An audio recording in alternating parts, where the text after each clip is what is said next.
សួស្តីបងប្អូនឥឡូវលោកគ្រូបន្តលំហាត់លេខ9តទៀតគឺចូលដល់ខ្ទង់កហើយខយអញ្ចឹងបងប្អូនបានមើលវីដេអូមុននេះអូនបានមើលកខ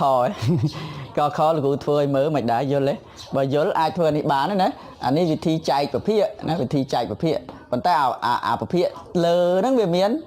ប្រភេទដែរអាប្រភេទលើហ្នឹងវាជាប្រមាណវិធីដកប្រភេទអាភាគក្រោមនេះវាមានប្រមាណវិធីបូកប្រភេទនេះអញ្ចឹងណា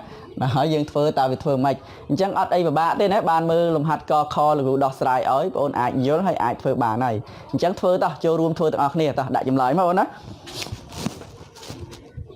តោះអញ្ចឹងណាលោកគ្រូបានចម្លងប្រធានលំហាត់ចូលហើយអញ្ចឹងមើលផ្ទៀងផ្ទាត់មកត្រឹមត្រូវហើយណាត្រឹមត្រូវហើយឥឡូវចាប់ដើមពិនិត្យមើលប្រធានលំហាត់នឹងតិចអូនមើលដូចគ្នាលេខដូចគ្នាទាំងអស់ដូចគ្នា5/6តែដក5/7ដកអានេះ5/6បូក5អញ្ចឹងអាប្រភេទទី1អាភាគយកនេះអាភាគយកនេះវាដកប្រភេទអាភាគបែងនេះវាបូកប្រភេទប៉ុន្តែដដែលលេខដដែលអញ្ចឹងងាយស្រួលទេបើសិនជាយើងតម្រូវភាគបែងអាលើតម្រូវភាគបែងលេខប្រមាណអាក្រោមតម្រូវភាគបែងគឺលេខប៉ុណ្ណឹងដែរយកភាគបែងរួមប៉ុណ្ណឹងដូចគ្នាអញ្ចឹងងាយស្រួលទេអញ្ចឹងដើម្បីកុំឲ្យពិបាកកុំឲ្យសរសេរទៅវាមានជាន់ប្រភេទលើក្រោមអញ្ចឹងលោកគ្រូចង់ប្រាប់អូនចេះអាគេសរសេរប្រភេទលើប្រភេទអញ្ចឹងមានន័យថាប្រមាណវិធីចែកលោកគ្រូបានធ្លាប់ប្រាប់អាខ្ទង់កាលយើងលោកគ្រូបញ្យល់អាខ្ទង់កខនេះលោកគ្រូចង់និយាយថាចេះអាប្រភេទហ្នឹងមានន័យថាចែកបងខ្លះអត់ទាន់ដឹងអត់ទាន់យល់ឧទាហរណ៍ថាលោកគ្រូសរសេរប្រភេទ5/2អញ្ចឹងណា5/2ណាអាហ្នឹងមានន័យថា5ចែកឲ្យ2អូនយល់អាហ្នឹងណាមានន័យថា5ចែក2អាហ្នឹង5/2មានន័យថា5ចែក2អញ្ចឹងដូរពីប្រភេទខ្លាយទៅជាប្រមាណវិធីចែកដូរទៅជាសញ្ញាចែកចេះឬចុះបើសិនជាប្រភេទជាន់គ្នាចេះឧមាថា3/4 3/4ចែកឲ្យ2/3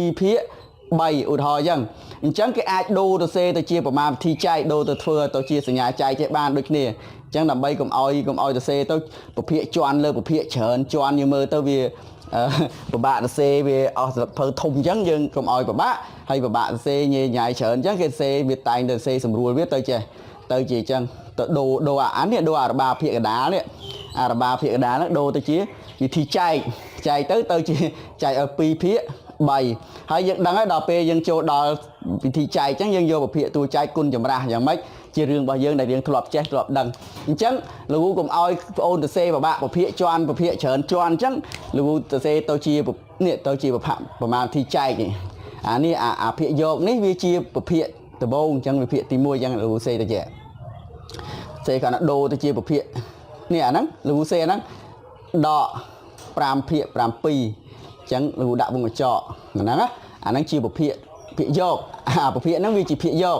អញ្ចឹងចែកនេះចែកហើយអារបាភាគហ្នឹងដូរមកជាសញ្ញាចែកចេះអានេះអាភាគបែងមកវាមិនដែរលោកគ្រូសរសេរអញ្ចឹងអូនអាចទទួលយកបានហើយអូនយល់ទេអាចតិចនៅឆ្ងល់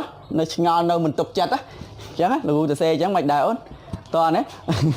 បើសិនបងអូនមិនដែលឃើញពីមុនមកឥឡូវចាប់ពីថ្ងៃហ្នឹងអូនឃើញអូនចំណាំវាទុកទៅចាំលោកគ្រូ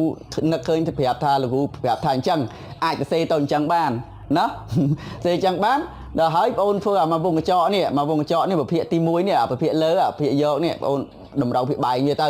ណាតម្រូវភាគបែងវាមកអូនណាអាហ្នឹងមកវងកញ្ចក់ហ្នឹងតម្រូវភាគបែងយកភាគបែងរួមប្រមាណគិតលឿនភាគបែងវាយក2នឹងគុណចូលគ្នាហ្មងយក6គុណ7ហ្នឹង6គុណ7ភាគបែងរួមវាគឺឃើញហ្មងគ្រូគិតលឿនតិចណាព្រោះអីយើងធំដែរណាក់ទី8បូកដកភាគដូចមិនអីទេមិនដែរអូនមិនអីទេភាគបែងរួមវា6យកភាគបែង6ហើយនឹង7យកភាគបែងរួមវាគឺ42យកភាគបែងរួមវា42ហ្មងអញ្ចឹងហ៎អញ្ចឹងគ្រូដាក់អញ្ចឹងមិនដែរណាវិធីចេះលោកគ្រូធ្វើឲ្យមើលចុះលោកគ្រូកាត់ឡើងនេះប៉ុន្តែលោកគ្រូធ្វើឡើងនេះលោកគ្រូមិនអស់ចិត្តខ្លះណៃនៅមិនយល់មានអ្នកមិនយល់ប៉ុន្តែនៅក្នុងនឹងចំណោមហ្នឹងមានអ្នកគេបកកែអាចនេះដែរចេះ5/6ហ្នឹងណាដក5/7ហ្នឹងណាគឺអាចសរសេរតម្រូវភាគបែងគឺយកភាគបែងរួម42ឲ្យក្នុងចិត្តភាគបែងរួម42អញ្ចឹងមានន័យថា6យើងត្រូវតែគុណនឹង7ភាគបែងគុណនឹង7ភាគលេខភាគយកវាត្រូវគុណនឹង7ដែរឯចំណែកខាងនេះវិញភាគបែងវា7ចង់បានភាគបែងវា42យក7ហ្នឹងគុណនឹង6ភាគបែងគុណនឹង6ភាគយកវាលេខ5ក៏គុណនឹង6ដែរអញ្ចឹង សេរីទៅអានេះវាទៅជា42ហើយអាខាងនេះក៏វាទៅជា42ដែរអានេះគុណចូលគ្នាទៅបាន35អានេះគុណចូលគ្នាទៅបាន30អញ្ចឹងសេភាគបែងរួមទៅកន្លែងនេះ42មានន័យថា35ដក30អញ្ចឹងយើងបានអានេះលោកគ្រូយកអាហ្នឹងមកសេកាត់នៅកន្លែងនេះសេកាត់នេះប៉ុន្តែអូនពីមើលអាហ្នឹងគឺប៉ុន្តែគេកាត់បានច្រើនណាអូនអាហ្នឹងគេកាត់បានច្រើនមិនអូនមើលនេះពីសញ្ញាស្មើ2ដងមកដល់សេកាត់យកនេះអញ្ចឹងដោយសារគេសម័យមើលឃើញកាលណាភាគបែងវាអញ្ចឹងភាគបែងរួមវាយក42គឺមានន័យថាយកអា2ហ្នឹងគុណចូលគ្នាហ្មងយក6គុណនឹង7 6គុណ7 42ដល់ពេលអានេះគេដល់ពេលអាកន្លែងនេះត្រូវសរសេរហ្នឹងគេគុណខ្វាយទៅទៀតគេគុណខ្វាយ7គុណ5ហ្នឹងអញ្ចឹងរបៀបតម្រូវភាគបែងគេធ្វើអញ្ចឹង7គុណ5បាន35ហើយអានេះគុណខ្វាយនេះ6គុណខ្វាយមក5នេះ6 5ដង30សញ្ញាដករុញឡើងលើ30ដល់ពេលអានេះវាដូចគ្នាវាដដែលដូចគ្នាអូនការណាចេះអាមួយនេះព្រោះអានេះលេខដដែលក៏ដូរសញ្ញាអញ្ចឹងវាងាយស្រួលឡើងនឹងតិចដែរយើងដាក់សញ្ញាចែកមកហើយសរសេរអាហ្នឹងដដែល35បូក30ភាគ42ឃើញអត់អញ្ចឹងយើងទូទាត់បង្រួញវាមកវងកញ្ចក់នេះស៊ីសអាហ្នឹងអានេះស៊ីសអានេះអញ្ចឹងទូទាត់វាសិនមកអូនទូទាត់វាអានេះ35ដក30អានេះលើ42នឹងដដែលហ្នឹងនេះចែកហ្នឹងនៅចែកចឹងដែរ35ដក30វាសល់5អានេះ35បូក30វាបានវាមានសល់ទេបាន65ណោះលើ42ចូលដល់វិធីចែកយើងប្រមាណវិធីចែកប្រភេទគឺយកប្រភេទតំណាងចែកគុណនឹងចម្រាស់ប្រភេទតួចែកអញ្ចឹងយក5ភាគ42ដូរសញ្ញាចែកខ្លាយជាសញ្ញាគុណដល់ប្រភេទទី2វាចម្រាស់វា42លើ65ហើយចំពោះលោកគ្រូវិញតែជួចំពោះប្រមាណវិធីគុណប្រភេទបែបហ្នឹងលោកគ្រូមិនកម្រគុណណាលោកគ្រូកម្រគុណភាគយកនិងភាគយកលោកគ្រូមើលសិនលទ្ធផលកាលណាសម្រួលមើលអាមុនគុណហ្នឹងលោកគ្រូសម្រួលសិនហើយលោកគ្រូមិនគុណភ្លាមទេអញ្ចឹងលោកគ្រូសម្រួល42មួយ42អស់អញ្ចឹងសួរថាចុះលោកគ្រូសម្រួលប្រឆាកអញ្ចឹងបានចំពោះវិធីគុណគេសម្រួលប្រឆាកអញ្ចឹងបានបើមានលើក្រោមអាចសម្រួលលើក្រោមនឹងបានដែរណាសម្រួល42មួយ42អូនយល់ណាឥឡូវលោកគ្រូចេះ42សម្រួលមួយ42ហ្នឹងអា42ហ្នឹងសល់លេខ1ហើយអានេះគុណនេះអានេះសល់លេខ1ដែរឃើញទេនឹងសល់លេខ1ដែរដល់ពេលអាលេខ5សម្រួលមួយ65លេខ5សម្រួលមួយ65អាលេខ5ហ្នឹងអស់ហើយអា65នេះសម្រួលនឹង65នេះសម្រួលនឹង5មានន័យថាយើងចែកនឹង5 65ចែក5សល់ប៉ុន្មានអូនសល់10ប៉ុន្មានសល់13អាសល់13សល់13អានេះសល់1ចែកចឹងណាចែកត្រូវលោកចែកគិតមកទេឲ្យខុសដាក់បានចែក5ដាក់បាន1សល់5 10 13ត្រូវដល់បានយើងគុណដល់ពេលលទ្ធផលចឹងហើយយើងគុណ1គុណ1ភាគយកគុណភាគយកបាន1ភាគបែងគុណភាគបែង13នេះចម្លើយវាឬក៏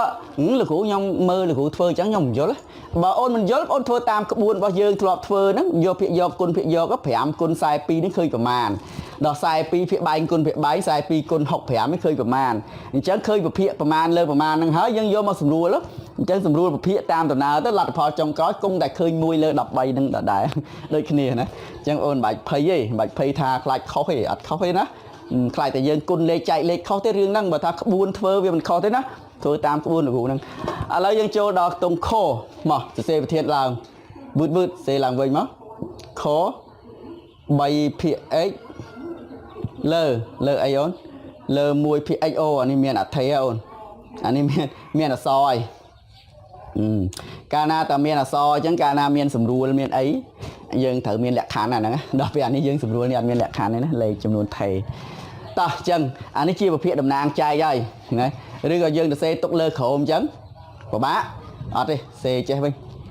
3ភាគ x សេលំនាំនេះវិញហើយចែកចែកនេះចានេះ1ភាគ x ដកឲ្យ1ភាគ 3x រឿងដែលត្រូវធ្វើគឺធ្វើអាក្នុងវងកញ្ចក់នេះទេតម្រូវភាគបែងអាខាងនេះអត់ទេអាខាងនេះអត់តម្រូវទេណាខាងនេះវាតែម្នាក់ឯងភាគបែងវាមកតួម្នាក់ឯងអត់តម្រូវទេអញ្ចឹងរឿងដែលត្រូវធ្វើគឺធ្វើតែនេះទេ3ភាគ x ចែកឲ្យនេះវងកញ្ចក់នេះតម្រូវភាគបែងយកភាគបែងរួមប្រមាណអានេះឥ ឥឡូវបើថានិយាយរឿងលេខវិញបើថាអានេះលេខ1មេគុណ1អានេះមេគុណ3តម្រូវមេគុណអានេះមេគុណ x តេមេគុណវា1អូនណាមិនដែរអូន x តេនេះមេគុណវា1អានេះមេគុណវា3អញ្ចឹងតម្រូវភាគបែងយកភាគបែងរួមវាមេគុណវា3x អញ្ចឹងអានេះត្រូវគុណនឹង3នេះអានេះត្រូវគុណ3អានេះចង់បានភាគបែងរួមវា 3x ចង់បានភាគបែងរួមវា 3x អានេះវាមាន x ត្រូវអានេះមានតែ x ទេមានតែ x ភាគបែងវាមានតែ x អញ្ចឹងយើងត្រូវគុណនឹង3ដើម្បីបាន 3x ភាគបែងគុណ3ភាគយកគុណ3ភាគយកវាលេខ1 1គុណ3 3ណ៎អានេះភាគបែងវា 3x ដដែលសេ 3x ចឹងហើយណាហើយយើងបូកដកភាគយកនេះមើលតានេះបានហើយមើលតានេះអញ្ចឹងលោកដាក់ស្មើនេះ3ភាគ x សេចែកដែរសិនអត់តាន់គុណចម្រាស់ទេចំបាច់អានេះចូលគ្នាឲ្យឃើញប្រមាណសិននេះអានេះដកតែភាគយកកាលណាអញ្ចឹងភាគបែងវាមិនសេរួម3តួហ្នឹងភាគបែងវាមិនសេរួមត្រូវណាអូនច្បាស់មកដល់ប្រភេទហ្នឹងណាឬបារម្ភឡើយឯងនៅមិនច្បាស់នៅតែមិននេះឃើញទេភាគបែងនេះអានេះ 3x អានេះ 3x គេសេ 3x រួមហើយភាគយកដកភាគយកមក3ដក1សល់2មិនដែរលេខប៉ុណ្ណឹងមិនអីណាអូខេណាអញ្ចឹងយកអីគេទៀតយកអីទៀតមើលអាចជួយបញ្ចប់ឲ្យគ្រូបានណាយកភាគទី1គុណចម្រាស់ឲ្យអាចស្រួលមិនដាក់លក្ខខណ្ឌអីកើតទេទៅរួចទេនេះឥឡូវមកបន្តឲ្យទៀតចុះខ្លាយអូនឯងមិនចេះហ្នឹងណាដូរទៅជាសញ្ញាគុណទៅជាចម្រាស់ 3x លើ 2វិញហើយស្មើទៅមុខទៀតណាហើយស្រួលឬគុណហើយចាំស្រួលក៏បានស្អីចិត្តតែបើស្រួលមានអថេបើអថេស្រួលទៅឲ្យលក្ខខណ្ឌវាចឹងគាត់ដាក់ចម្លើយអាហ្នឹងស្រួលហើយដាក់ចម្លើយចុងក្រោយអានេះគាត់សេចម្លើយចុងក្រោយហើយ